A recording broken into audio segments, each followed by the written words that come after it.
కథలంటే ఇష్టపడేటువంటి పిల్లలందరికీ శుభాశిస్సులు. శ్రీ సిహెచ్ శివరాంప్రసాద్ మావయ్య గారు రైతే రాజు పిల్లల కథల పేరిట రచించిన సంపుటిలో నుంచి ఈరోజు మీరు వినబోయే కథ 31వ కథ. కథ పేరు ఎవరు పుణ్యాత్ములు. విందాము మరి.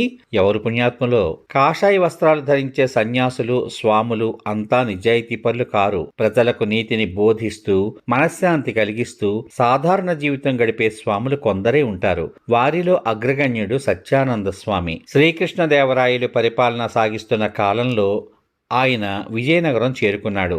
ఆయన శిష్యులు మా స్వామివారు ప్రతిరోజు సాయంకాలం సత్సంగం నిర్వహిస్తారని, జ్ఞానబోధలు చేసి ప్రజలకు ఆధ్యాత్మిక చింతన కలిగిస్తాడని ప్రచారం చేశారు. ప్రజలారా, మనం ప్రశాంతమైన జీవితం గడపాలంటే మనలో ఉండే అంతర్గత శత్రువులను అదుపులో ఉంచాలి, వాటిని జయించాలని మహర్షులు చెప్పారు.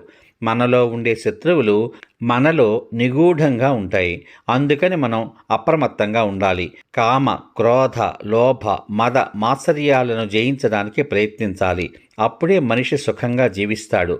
తప్పుడు పనులు చేస్తూ గుడికి వెళ్ళి హుండీలో కానుకలు వేసి పాప ప్రక్షాళన అయిపోయిందని భావించకూడదు. అసలు పాపకార్యాలు, అన్యాయాలు, అక్రమాలు చేయనేకూడదు. అవి చేసిన తర్వాత మీరెన్ని పూజలు, దాన ధర్మాల పేరుతో ఆర్భాటాలు చేసినా ఉపయోగం లేదు. హాయిగా జీవించాలంటే మనలో అంతర్గత శత్రువులను జయించి రాగద్వేషాలకు దూరంగా ఉండడమే సరియైన మార్గం అని ఆయన బోధనలు చేశారు.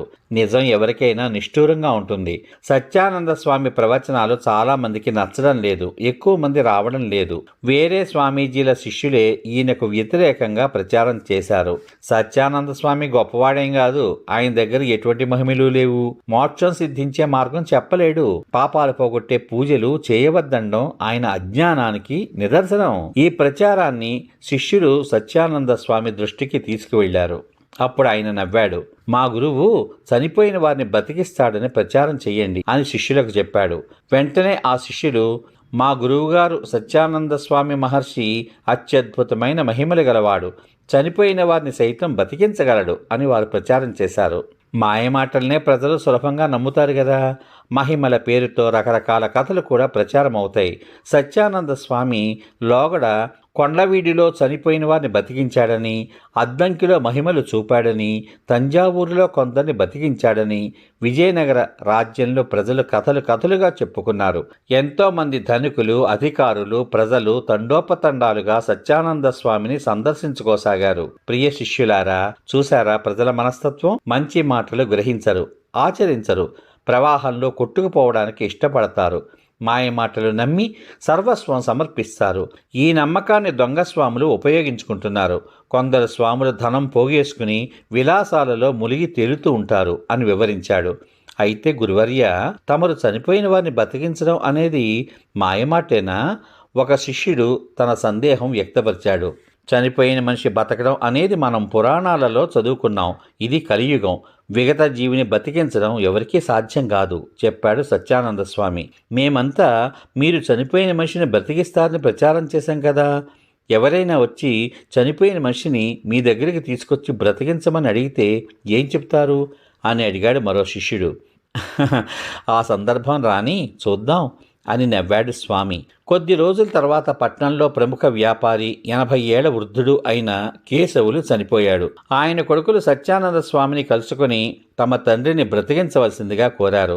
స్వామి కళ్ళు మూసుకుని ఏవేవో లెక్కలు వేస్తూ కొంత సమయం గడిచిన తర్వాత, చనిపోయిన వ్యక్తి పుణ్యాత్ముడైతే బతికించేవాడినే, కానీ మీ తండ్రి ఖాతాలో పుణ్యం ఏదీ లేదే అని పెదవి విరిచాడు. కొడుకులు చాలా ఆశ్చర్యపోయారు. స్వామి, మా తండ్రి చాలా పుణ్యకార్యాలు చేశాడు. దేవుడికి బంగారు కిరీటం చేయించాడు, వజ్రాల హారం చేయించాడు, పూజలు, పండుగలు అంగరంగ వైభవంగా నిర్వహించాడు, పండితులకు సన్మానాలు చేశాడు అన్నారు. నిజమే, కానీ అవన్నీ పుణ్యకార్యాలు కావు. దేవుడికి కిరీటం, వజ్రాల హారం చేయించడం కేవలం తన గొప్పను చాటుకోవడానికే. పండుగలను బహిరంగంగా నిర్వహించాల్సిన అవసరం ఏమిటి? ఎవరెళ్లలో వాళ్ళు చేసుకుంటారు కదా. ఇక పూజలు తన ఆత్మతృప్తికి, మనశ్శాంతికి చేశాడు. అవన్నీ పుణ్యకార్యాలు ఎలా అవుతాయి? బీదవారికి ఏం చేసినట్టు మీ నాన్న అన్నాడు స్వామి. అయితే మా తండ్రి పుణ్యాత్ముడు కాదా అడిగారు కొడుకులు. మీ తండ్రి చేసిన పాపాలకు అంతులేదు. పంట సమయంలో రైతుల దగ్గర చౌకగా ధాన్యం కొని గిడ్డంగులలో దాచాడు. బియ్యము పప్పులకు కృత్రిమ కొరత సృష్టించి అధిక ధరలకు అమ్మి ప్రజల్ని పీడించి లాభాలు గడించాడు. తన దగ్గర పనిచేసే వారికి సరిగా జీతాలు ఇవ్వక హింసించాడు. తప్పుడు తూకాలతో మోసం చేశాడు అని చెప్పగా కేశవులు కొడుకులు మారు మాట్లాడకుండా వెళ్ళిపోయారు. ధనిక వ్యాపారులు, అధికారులు ఎవరు చనిపోయినా వాళ్ళని బతికించే విషయం పక్కన పెట్టి వాళ్ళ ఖాతాలో పుణ్యం లేదని, వారు జీవితకాలంలో చేసిన పాపాల్ని ఏకరువు పెడుతూ ఉండటంతో స్వామి దగ్గరికి తమ వారిని బతికించమని ఎవరూ రావడం లేదు. తమ పెద్దల పాపాలు స్వామి ఎక్కడ బయట పెడతాడోనని భయపడసాగారు. ఒకసారి గండికోట మహారాజ్ చనిపోతే ఆయన్ని బతికించమని భార్యాబిడ్డలు స్వామిని ఆశ్రయించారు. మీ మహారాజ్ చేసిన పుణ్యకార్యాలు ఏమీ లేవు. ఆయన తన తండ్రి చనిపోయినప్పుడు సవతి అన్నను ఖైదు చేసి కళ్ళు పీకించాడు. ఇరుగు పొరుగు రాజులతో సఖ్యతతో ఉండకుండా యుద్ధాలు చేయించాడు. వేల కొద్దీ సైనికుల, గుర్రాల, ఏనుగుల చావుకి కారణమయ్యాడు. పక్క దేశాన్ని జయించినప్పుడు అక్కడి ప్రజల ఆస్తులను దోచుకున్నాడు. స్త్రీలను చెరబెట్టి తెచ్చి తన దాసీలుగా చేసుకున్నాడు. ఇన్ని పాపాలు చేసిన మనిషిని బ్రతికించలేను అన్నాడు స్వామి. ఇదంతా చూసి శిష్యులు, స్వామి, ప్రపంచంలో పుణ్యాత్ములు ఎవరో అర్థం కావడం లేదు అని అడిగారు. ఎందుకు లేరు? పగలంతా ఎండనక వాననక చలికి తట్టుకుంటూ పొలాలలో పశువులతో పాటు పనిచేసి ప్రజలకు తిండి గింజలు పండించే రైతులు చేసేది పుణ్యం. మనం ధరించడానికి దుస్తులు నేసే సాలీలు, మనం వండుకోవడానికి కుండలు చేసే కుమ్మరి, ఇంకా కమ్మరులు, వడ్రంగులు వారి మనుగడకు పనులు చేస్తున్నా అవి ఇతరులకు ఉపయోగపడుతూ ఉండడం వల్ల వాళ్లే కర్మయోగులు, అసలైన పుణ్యాత్ములు. అయితే తాము చేసేది పుణ్యకార్యమని వాళ్ళకి తెలియదు. అలాంటి ఆలోచన వారికి రాదు. పనినే దైవంగా భావించే మహర్షులు వారు. వారికి చిరకాలం జీవించాలి అనే అసామాన్యమైన కోరికలు ఉండవు. అందుకే వారు చనిపోయినా వారి బంధువులు మన దగ్గరకు తీసుకురారు అని చెప్పారు సత్యానంద స్వామి. శిష్యులు అసలైన పుణ్యాత్ములు ఎవరో గ్రహించారు.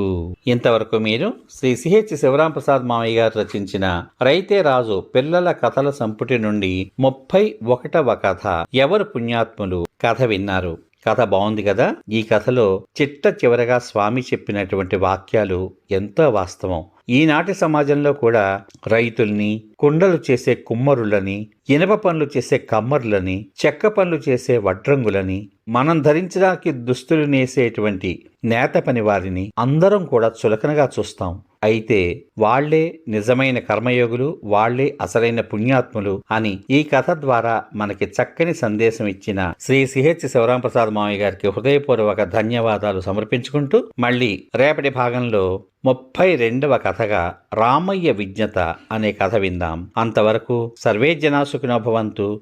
శుభమస్తు. స్వస్తి.